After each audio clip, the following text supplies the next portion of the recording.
In this video, I try to learn a new track in a new car in iRacing in 5 simple stages using the various tools at my disposal, and all from an older gamer's perspective.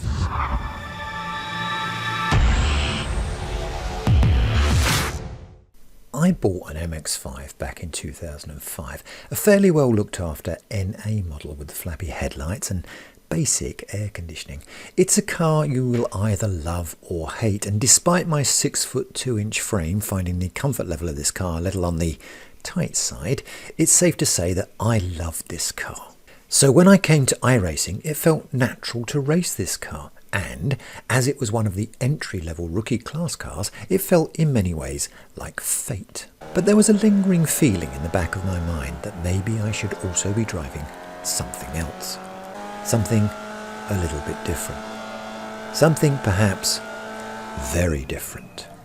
And so, after an afternoon watching Formula E race the blistering heat in Rome and encounter their very own version of a rookie pile-up, I looked at the Formula V, the open-wheel rookie car in iRacing. This is a car built around a VW Beetle engine and is a class of car whose racing pedigree dates back to the 50s and has been driven by many of the aspiring Formula 1 drivers such as Niki Lauda. Of course, I am not Lauda, and my experience in an MX-5 so far has been middling to poor, and the Formula V is a different car altogether to race. So before I embarrass myself on the track, I thought I would see if I could actually learn how to drive one of these fun-looking cars at speed.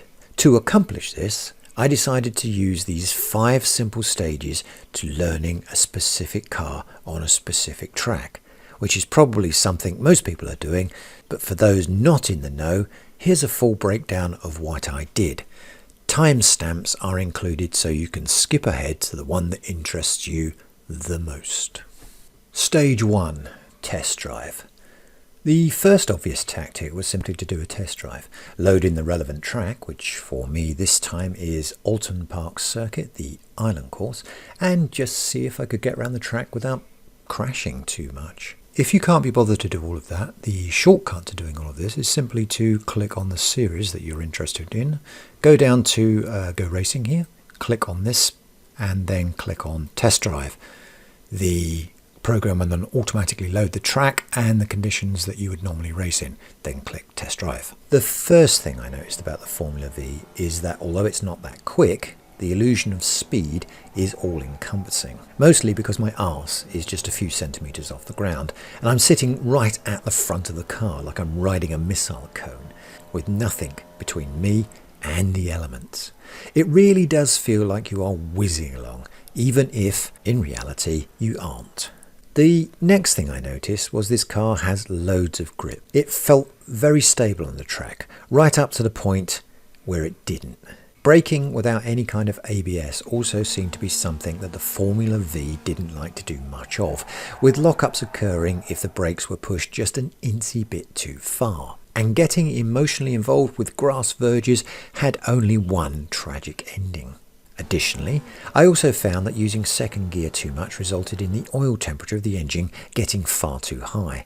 Apparently, if it goes too high for too long due to over-revving, it's good night from the engine. To avoid this, I found using mostly third and fourth gear to be the answer, with second only used in a tight hairpin. Once I had all this in my head, I started to get some fairly clean and consistent test laps. At this point, I wasn't looking to go too fast. What I needed to do was keep it on the track and be aware of the car's limitations, where it was likely to lose grip and where it would lock up under braking, and how close I could take the car to those limits. At this point in my learning process, my lap times were coming in at around 1 minute 50 seconds. Stage 2. Students of the Tube. After about 50 laps on the test circuit, I felt I had a reasonable understanding of how the car worked. So I looked at my next resource for learning a track, which is of course YouTube. I found a number of cool videos, some fairly old and using tracks with different temperatures than those used in the 2023 season, so I needed to take these lap times with a pinch of salt.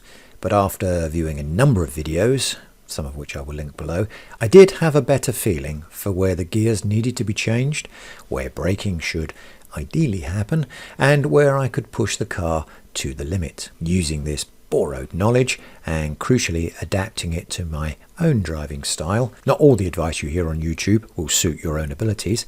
My lap times started to improve, and eventually I was looking at lap times of 1:45.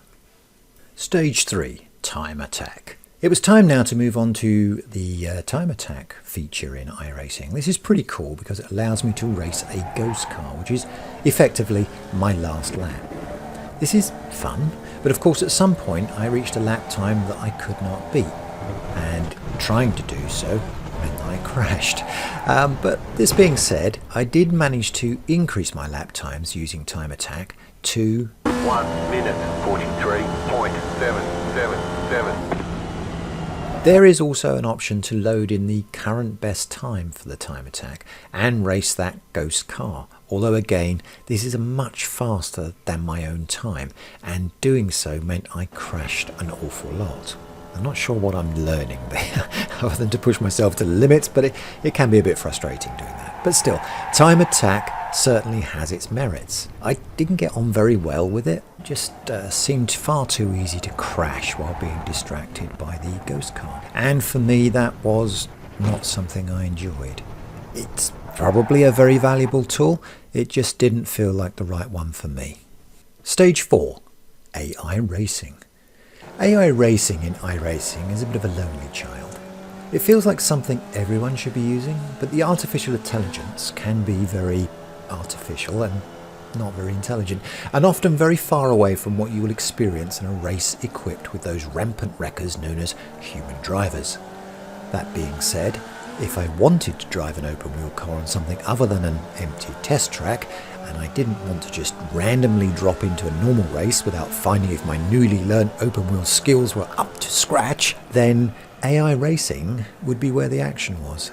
So I set the track to replicate the conditions I would be racing in the current iRacing schedule, the max number of cars that would be in a split for rookie racing, and set the AI intelligence to rookie. I then placed myself on the grid in various different places, sometimes at the back to see if I could work my way through the pack, sometimes in the middle at P6 to see if I could survive the first corner, and sometimes at P1 just to see how I raced when I didn't have another car to follow. Once I got some consistent podium places in the AI racing, I began to increase the AI's intelligence, taking it up to amateur level. And again I repeated the process of racing from the back, the middle and the front. Maintaining a good place at this level of racing is tough. Just for fun, I even pushed up the AI to the absolute max, and the lead car was doing an average lap of about 1:39 or something else insane like that, but most of the other cars are also doing average laps of 1:40, which I couldn't match to save my life.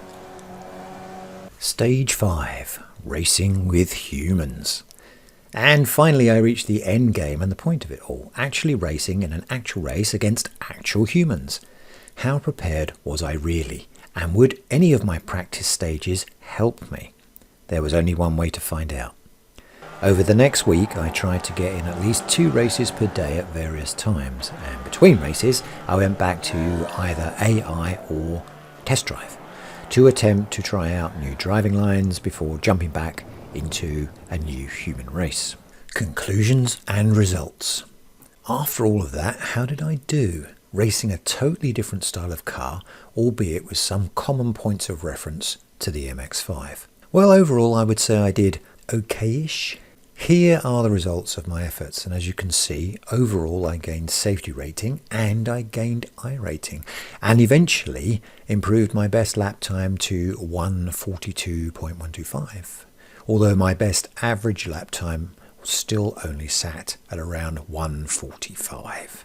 Mostly, I think, because of the traffic, but also because I'm not yet quick enough to drive this car with the leaders, who were all putting in times of 1:40 or even 1:39, which is quick enough for them to leave the grid in first and stay there for the entire race. In the end, I got to stand on the podium 4 times, with 3 races earning me a 3rd place and 1 race earning me a 1st place. I was somewhat robbed in races 4 and 10 by drivers ramming me from behind on the last lap and stealing my 3rd, but that's iRacing for you. So did this work? Did using these fairly well-known and often recommended tactics actually work? In the main, yeah, sure. I think they did, with some caveats. I think the test track is an obligatory point to start with any new car, and YouTube is great for closing the gaps in your own personal experience. But Time Attack really didn't do much for me. It's fun and a bit different, but in my opinion, ultimately not a good learning tool. The one that really made the most difference for me was iRacing.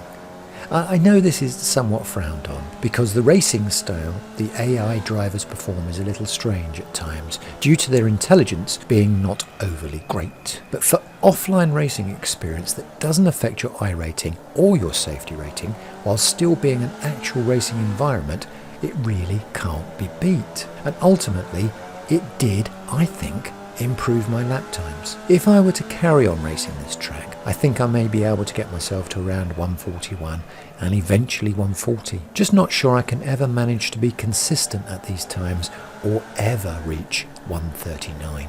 Thoughts on driving the Formula V?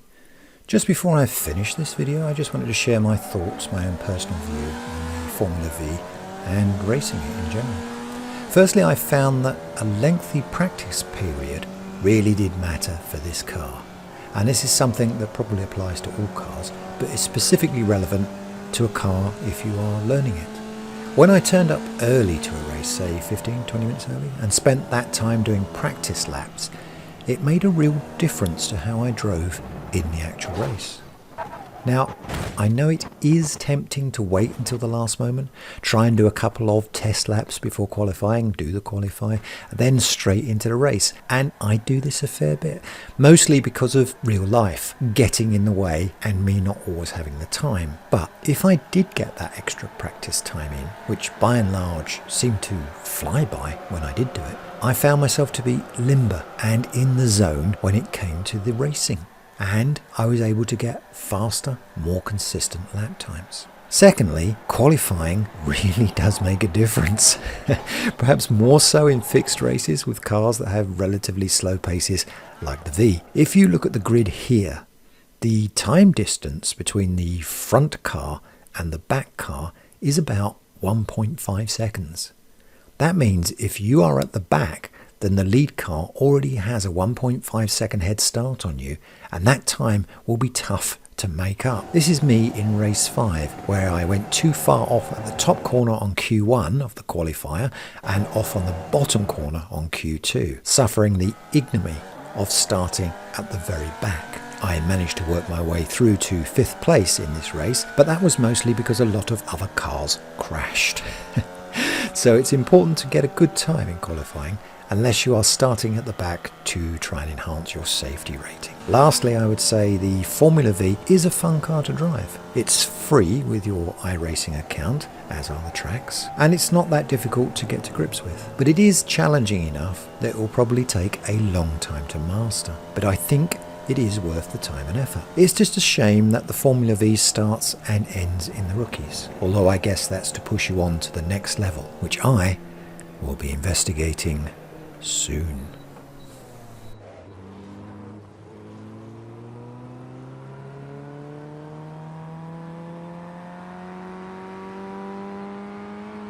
If you enjoyed this video, don't forget to click the like button, and if you haven't already done so, subscribe.